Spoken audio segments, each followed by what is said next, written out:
What's up, everybody? Welcome to BioS3 Raw TV. Now, today's video is not going to be for everybody. Some of you are not going to be ready to hear this. Some of you are not going to understand what I'm talking about. Some of you need to hear this, and some of you, I hope you get to this point. Now, this video is very different. It's not about fitness. It is about life stuff. And it is about overcoming addiction, but trying to turn your life around, just like my high school principal, Mr. Fitardo, told me, turning a negative into a positive, which I laughed at. I laughed right in his face when he told me that. The whole discussion we had, I thought it was a joke. Like, I goofed off, and I really didn't pay attention to it. But here we are, like 30 years later, and I'm remembering the things he said. And, you know, this wasn't taught to me. I have been through counselors, of course, through my addiction. Counselors, psychiatrists, psychologists. I mean, you name it, I've been through the whole gambit. And I think that not enough people get to the point where they're clean long enough to learn what I'm going to show you guys today. Now, if you have addiction problems, if you have drug, alcohol, sex, whatever the case may be of problems, right? Working on the root cause of why you're doing that. Like, what is the cause of it? Like, what trauma, what event in your life that has caused you to go down? Is it genetics? Like, you have to find the root cause of the problem first. Once you find the root cause, you can work on that root cause, and then you can start to heal. And once you're healed, you start to be more positive. The more positive you are, the more positive actions you take, the more positive decisions you make, the more positive your life goes, and it becomes a chain reaction of events that you get better and better at as you go along. Now, I wanted to show you guys something today, which this is, you know, it could go all the way into like quantum theory and stuff like that, but we're only going to use, I don't know, see how many of these we can fit over here. Okay, so we'll put up these 5, right? Door 1, 2, 3, 4, and 5, right?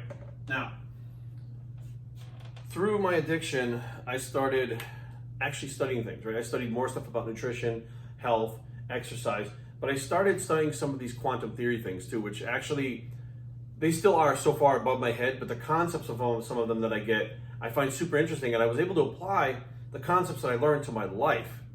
And as I was able to do that, I realized that, you know, we're choosing the way our lives go every single day. Every single second, we're choosing. Whether we're addicted or not, we're choosing to be addicted, right? Because we're choosing not to get help. You're always making choices, constant choices, right? Well, how do you know if you're making the right choice? That's the problem, right? You don't really know. So some people don't make choices, and they just kind of go through life like shooting from the hip without making choices and waiting until they're forced into one choice where they don't really have as many choices. Then we're forced into 3 choices instead of 5. All 3 of the bad ones, and the 2 that are not bad, they're gone. Those choices have expired. They're past, right? So in the quantum theory, it suggests that we live in, so there's a present you, right? Which is right now what's happening, I'm talking to you. And right now, what I just said right now is in the past. Literally 1 second in the past. So there's a past you, a present you. There's a future you where things haven't even happened yet, but there's a future you. And all 3 of those things are going on at the same time. They're all happening at the same time. But here's the thing. All these different timelines, you know, they say there's multiple universes, there's multiple dimensions, multiple timelines. All these timelines, you get to choose what timeline you're on. You get to choose which direction your life goes in, right? So they could say, like, there's a timeline right now where I'm still married to my ex. I'm not married to Erin. Well, I chose the timeline to not be married to her anymore.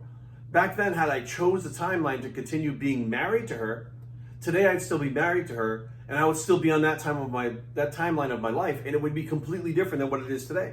So I chose a different timeline, and then got on the different timeline and created a different life. You choose the timeline that you want.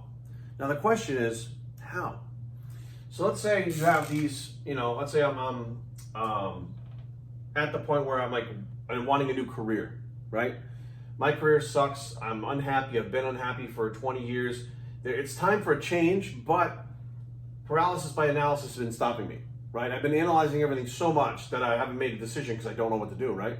Well, what if there were 5 decisions, right? These 5 decisions that you narrowed it down to. 5 decisions. This is 5 options you have for changing your life, right? So let's say number 1, let's say right now I'm a stockbroker, right? That's a far stretch for me. But anyways, right? So over here I'm going to be a personal trainer. That's one option, right? Over here I want to be a vet tech. I can go to school and be a vet tech, right? Help animals, right? Over here I can be a waiter. I can go to a restaurant. right? Over here, I can be a fisherman, right? And over here, I can be, let's throw something else in there, like a, I don't know, something that wouldn't take much to actually be able to do it. I want to be a blog writer that gets paid, right? Is actually paying blogs, right? So now you go, okay, I'm a broker right now, which I don't want to be anymore, right? So I want to get off this timeline. This timeline needs to disappear. But out of these 5 things that I'm going to do, which one do I pick? These are all very different things right here, right? None of these are the same. They don't go together, right? So it's going to be very drastically different from this. So each one of these timelines are going to be drastically different than this one. You just have to pick one. Well, how do you pick it? So here's the thing. I should put little doorknobs on here too. Here's the little doorknobs on the doors, right? Those are terrible doorknobs. But what's behind that door? Each one of these is your life. So how do you choose which one it is? You go, okay, PT, all right? And this doesn't have to be all done at one time, on one day, at 1 second, right? Take your time. PT, all right? If I'm a personal trainer, I'll be in the gym all the time, right? I'll be fit all the time. I'll be doing XYZ, XYZ, XYZ. You can see how this is going to affect your life moving forward. A total lifestyle change. And you may be making, let's say, 200K here, and down here you're going to be making 100K. Okay? So there's obviously going to be a drop in money too. So all of these things that you're looking at, including the drop in money, this is your life behind this door. Now, is that what you want your life to be? And think it all the way through. Think it way through. Think it 20 years down the line. What am I going to be doing? Right? Now, vet tech. So you go to school for, I don't know, whatever the time is for vet, then you become a vet tech, right? So now here, you're working with animals all the time, right? You, of course, have a structured pay, etc., stuff like that. Structured pay, etc., right? You have a retirement plan, etc. Now remember, stuff like this isn't here. You have to create your own retirement plan, right? So now you have all these things here that make up this. And now 25 years from now, do you want to wake up in the morning, go into work, and help that cat that needs help? Do you want to help that dog that has a broken leg, right? So think 20 years ahead, right? Think 20 years ahead. Think 5, think 10, think 15, then think 20. Because behind this door is this life. Right here, right? Now, number 3, I want to be a waiter. So, be a waiter. I'll be working probably nights a lot, weekends, right? Okay. You know, you may have times when it's very slow, times when it's very busy. So your money is going to be reliant on how that works, right? So you don't have the retirement plan here. Right, so you're gonna make your own retirement, you gotta pay your own taxes, figure out your own taxes out of here. Whereas, you know, this one would be the same here with the trainers, but this one, your taxes would be taken care of, right? All these different things, right? These things play into your life, whether you know it or not. Things as small as the taxes and stuff like that, they put stress in your life. That could put stress in your relationship with your wife, your husband, whatever. Like, you don't get it. Everything behind this door, you can understand. You can look at, and you can use logic and reasoning in your brain to see what it's going to be like. Now, it could be awesome, it could be terrible, right? Every one of these could be awesome, it could be terrible. But guess what? This one was awesome, and it became terrible. So each one of these are awesome and terrible at the same time. They have their benefits, they have their pros, their cons, right? Now, the thing is, what's going to make you happy, right? What's going to fulfill you? What's going to put you on your path to where you have a better life, right? You want to be a fisherman, right? So maybe you're gone for 6 months, you know, at a time. Your pay is dependent on your catch. I mean, there's, you know, of course, then you got to deal with your taxes and stuff over here. You know, so now you're looking at what's behind this door is your life here, right? Is that, you know, do you want to be away for 6 months? Do you want to do PT from your own home? Do you want to set up a training system in your own home? So you're never away from home. So now you have one where you're away from home all the time, one where you're never home. I mean, you know, well, not never home, but every 6 months you're gone, right? Another one where your weekends and your nights are pretty jacked up. Right? Another one where, you know, you're very solid with this job, but can you handle, I love animals. I don't know if I could ever work at a vet because I can't see them in pain. I can't see them hurting, right? So for me, this wouldn't be a good choice. No matter what, that wouldn't be a good choice for me. right? Weekends and nights, I mean, who wants that? You know, you got to do what you got to do. But wait staff, maybe you say, you know, I don't care about my weekends and my nights. So that's a possibility here. PT, I don't like dealing with people one-on-one, so I'm not going to do that one. Right? That's not me. This is the person. Fisherman, I don't want to be away for 6 months at a time, so fisherman's gone. Right? I don't want to have to deal with, you know, depending on how many fish or crab or whatever's out there, that's how I make my money. You know, you come up to number 5, and there's the blog, right? You go, okay, the blog. So the blog allows me to do it on my own time, right? You need to get sponsors to make your money, right? So you got to go out there and you got to hustle to get those sponsors to make your money, right? You make your own schedule, you live your own lifestyle. Everything revolves around being at home as you're writing these things, right? You have a lot of write-offs on taxes, right? You're still going to do your taxes like, you know, the other independent contractors have to do it, but you get to work from home and you get to find the sponsors that you feel fit what you're doing, right? And you get to do everything from home, in your home body. So now you go, okay, look, I can be a waiter or I can be a blogger. These two seem like the best fit. Now you could look up here and you go, okay, through these doors, do I see myself being a blogger long-term for 20 years or a waiter long-term for 20 years? Hell, it could even be both. You could even do both. You could do wait staff on the weekends and blog during the week and still make money with your sponsors, right? You know, you look at your life and say, well, one of these doesn't really represent what I want for the rest of my life. I like something in both of these. Therefore, I'm going to do both of these behind both of these doors at the same time. But the whole point is, behind these doors is your life. And it is not that hard to figure out what happens. You're not stupid. You're not an idiot. If you're looking at the changing careers, I mean, this applies with everything, though. Check this out. I mean, this is just like a job situation, right? This is a job situation. Now, we can take the job situation, which I just happen to pick job because that's one of the things in life that we have to figure out on our own. You know, sometimes you get help from other people, but regardless, to be happy, we have to understand what we want to do for a job. But let's say, you know, I'm going to use where I came from. I lived in Rhode Island, right? Okay, and I'm tired of living in Rhode Island. And my options are Florida, Virginia, where I live now, California, and let's throw Florida, Virginia, California. Let's put Texas in there, right? So now behind these doors is a different life everywhere, right? Now for me, I go, well, Florida, I got palm trees.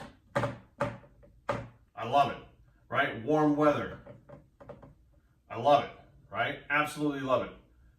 You make less money than you would in Virginia. Okay, so your cost of living isn't as much, but you make less money. So you get ahead not as far, not as fast, right? So you go, shit, we have the tropical storms and the hurricanes, right? Which sometimes it devastates stuff, sometimes it doesn't, but that happens here a lot more, right? You have, as stupid as it is, alligators, right? You have all these different things that make Florida, Florida, and you go, okay, all these things are cool. Like, you know, I like the warm weather, you know, I like all this stuff. You know, I don't like the tropical storms and stuff. I don't really like alligators, but Florida seems like a really good place for me to live, right? Opportunity-wise, there's opportunity there, but there's also really bad parts of Florida and some things that go on there that maybe you don't like, right? Bottom line is, it's a certain way of living in Florida that's compared different to Rhode Island. But if you've ever been to Florida, you can understand how living in Florida would be. Okay, I know that because from experience. I've actually visited there many times. I've actually lived in Florida, so you can imagine it, right? Coming to Virginia, all right, we got opportunities crazy here. So many opportunities here because our area here is very government dependent. So a lot of the government contractors and stuff like that are in and out of here. They'll get 2-year contracts, 3-year contracts, whatever the case may be. It's very transient. People are in and out of here all the time. Like they have 1-year leases because they're not going to be here longer than 1 year.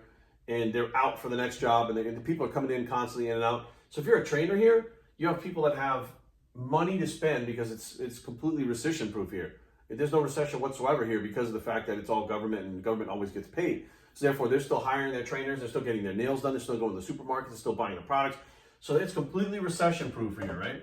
We have 4 seasons, but really, we have 2 seasons. We have summer and winter and like a little bit in between, right? So, you know, in Rhode Island, we have all 4 seasons. In Florida, it's warm year-round, right? So you kind of look at the different things. I say, what will my life be like here? We get snow, but not a lot of snow. California, I've always loved Cali. Always loved Cali. Always wanted to live in California. Well, everything costs a fuck ton of money there. Right? So right off the bat, the cost of living, I know I'm going to be pinching pennies if I move out to Cali. That's just all there is to it, right? On top of it, there's all these other problems politically. There's a homeless problem. Now, but, the fitness industry, a lot of it takes place in California. So there's a lot of opportunities here, right? But is that enough to make me forget about all this other shit, right? So you're weighing your options, but I can imagine what living in California would be like for me, right? 5 years, 10 years, 15 years, whatever. Texas, right? Texas has, of course, they have Whataburger. That's actually one for me now. But California has In-N-Out, right? I'm just putting things out there that may make people understand. Like for me, that's something that I would look and say, oh man, they got In-N-Out Burger. Now it wouldn't make me move there, but if it was close between Virginia and California, I was trying to find a tiebreaker. In-N-Out Burger might be, I'll be totally honest with you guys. I like In-N-Out Burger that much. But you got Whataburger instead, and I'd go, well, Whataburger, I don't like that as much as this one, so that's not going to influence me in Texas at all. But the cost of living is very low. Your money goes further out there. Things are different in Texas. The people are nice. I had a good time there. Things are very spread out, which I don't like. So to go places, it's a lot farther to get out there. Coming from Rhode Island, where everything is like 15, 20 minutes away, this thing, and that's like a far. Like if you're going to the grocery store, it's 5 minutes away in Rhode Island, right? Here, it's about 8 minutes in Virginia, right? In Florida, it's maybe 15 minutes. Texas, it can be 20 minutes because everything's spread out a little bit further. So you have these ideas of what it's like to live in these different areas. So all you have to do is pick the door you want based on what you know and what you see and head in that direction. And wherever you go to that next place to live, that next job, that next relationship, it's a different timeline. You're creating a jump from one timeline to the other, because if you do what you're doing and you stay doing it, you'll continue on that timeline for the rest of your life until you die. However, if you change the timeline, these things are, Texas is going on right now.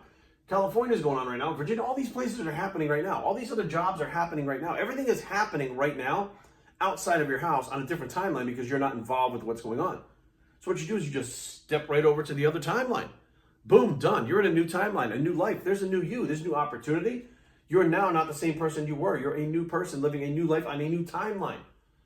And that timeline for me, and I think this is going to be the most important one,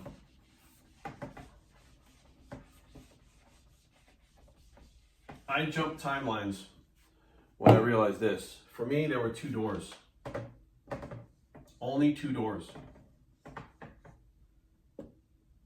Door one and door two. Door one was pain. Door one was agony. Door one was destruction. And door one was eventually death. That was my door one option. Door two, still had pain, still had agony, still had everything. But it came with life. So I could either keep doing drugs and stay on this timeline, go through these things, and this pain would not be the same as this pain. This is normal pain that you deal with as a human being. Your dog dies, your father dies, you stub your toe, normal pain. This stuff is so amplified. Withdrawals, anxiety. This is a crazy way to live, right? You walk agony. There's times that you're in agony, if you tore a muscle, you're going to be in agony here. But this, you're in agony when you get up in the morning because you're in pain from withdrawals already, right? Then you're in agony because you're stressed out and your anxiety is high because you're going to try to find drugs or trying to get drugs. You need money and all that stuff. You're in agony all day long. You're stressed out all day long. You're in pain and agony all day long. Even when you get your drug, you have to be worried about the next 4 hours after that. The next day, where does the money come from? Where do the drugs come from? You're constantly in pain and agony, right? And when I look through this door, I see this continuing for the rest of my life, right? Until I die, which is going to be a lot sooner than if I wasn't living this lifestyle. Now, this other life over here, I looked at and I said, well, what is this life like? Hey, you're going to be a normal person. You deal with things that a normal person should deal with. Are you strong enough to deal with that? Yes, you're strong enough. You made a mistake by getting addicted to drugs, but once you get clean, you no longer need those drugs to be well. once you get well mentally and emotionally and physically, you can handle these things and you get a life with it. You get a life with it. So 18 years ago, 18 years this year, I chose this life through this door and this timeline. That's where I've been ever since. And every time something comes up, I look at the doors in front of me. I look at what's behind those doors, long-term, short-term, etc. And I make the choice that's best suited for me. Not you, not my parents, not my wife, best suited for me. Now, my wife's going to punch me in the face for saying not my wife, because I do take her into account with everything, but I automatically assume she's behind these doors because that's the door I picked. The door I picked was Erin. So therefore, that door, I knew what was behind that door. I said I would never get married again. I said that, I would never put myself in that position to trust someone like that ever again. And then Erin came along, and after 12 years of really close friendship, I knew what was behind that door. For 12 years, I saw what that door would be like. For 12 years, I saw how she was to her friends, her family, her loved ones. I saw how she was to everybody. I saw how she treated me. I saw everything about her for 12 years. And I said, that door, I haven't walked through it yet. I've just been given a glimpse behind that door. Is that a door that I want to go through? And I said, yes, that's a door that I want to go through. I want to spend my life with Erin because I've seen what my life is like with her. And that's an amazing life that I want to be involved in. I think it's much better than the life that I have now, back then. And I walked through that door. Every decision is a door you walk through. Every day is another door, another decision. Every single decision you make is a timeline. Whether you stay on the timeline you're on now, that is a decision. Whether you jump to another one, that is a decision. But they are your decisions to make. And make no mistake about it, in this state of mind here, it is very hard to make those decisions because you're not thinking properly. Your perception is skewed in so many different ways that you can't comprehend sometimes what's behind these doors. So you got to get clean first. But to get clean first, you got to go behind the clean door. You got to choose the clean door. So you have to have a moment of clarity somewhere, and it does come. Regardless, some people, it's a religious thing. They see God, they see a cross, they see things like that. Other people, they have a near-death experience from overdosing. Other people are just sick and tired of being sick and tired, and they can see through this door, because this door, no matter what is behind this door, it's better than this door. So you might as well run for this one, because this one, it doesn't end well, and you know it, right? This one, at least you have a fighting chance. And when you go through that door not knowing, even though you may not know, you know what's behind this one. So even though it's hard to comprehend, even though you're all screwed up and your perception's fucked up, you know that this one is going to be better than this one. It's a no-brainer, right? As long as you don't analyze it so much that you paralyze yourself into not making that choice and staying on this timeline because you're just not sure. Like, you're sure that this is going to kill you, but you're not sure if this one is. Well, either you want to die or you don't. It comes down to that decision, and that is another timeline. And you continue to live or your life ends. Different timelines. So be aware, guys. I know this concept is, it seems like I'm oversimplifying things, and I am, because it is that simple. The problem is, I do believe that many therapists, psychiatrists, psychologists, counselors, etc., they complicate the shit out of this stuff. I think they complicate this shit on purpose, so we have to go to them over and over again and keep paying our fucking money to them, $250, $370 per hour, to talk to them, when all the answers are inside of us. Every answer that you need is inside of you, and you already know the answer to that answer. The problem is you're looking for justification from someone else. You're looking for someone else to say, no, you're right, it's a good idea. Every single time you go to one of these counselors or shrinks or whatever, they ask you the questions because the answers are in you and you know it already. You just need them to confirm it. Once they confirm what you already know, then you're like, oh, they helped me so much. No, they didn't. They just nodded when you said what you already knew, and you knew in your heart of hearts was the right thing to do. They gave you the thumbs up. They showed you a little bit of support. Once you get to the point where you believe in yourself and believe in your own decisions and believe that you have the power to change these things and whatever you do is right for you, and then you listen to that intellect, like, hey, over here I die, over here I don't. You need somebody to tell you that? Do you want to die or not? It's that simple. So yes, I oversimplify it because when you break it down, it's either black or white. Do you want to stay on this one or do you want to go on this one? Do you want to do this one or do you want to do that one? Black or white. You know, we've been given too much gray in this world. And being given all this gray area to work in absolutely gives us enough things to fuck ourselves up with. Streamline it to black and white. Pay attention to what's going on over here. Look at the different timelines. Pay attention to the different doors. Do your homework. Think. And above all, remember, this is for you. Not anybody else. This is for you. Learning those doors, learning those timelines, choosing your timeline is for you. And it doesn't really matter what anyone else thinks or does, because it's your life and you got to live it. Thank you guys for listening. I'm Biosphere and I approve this message, and we're out.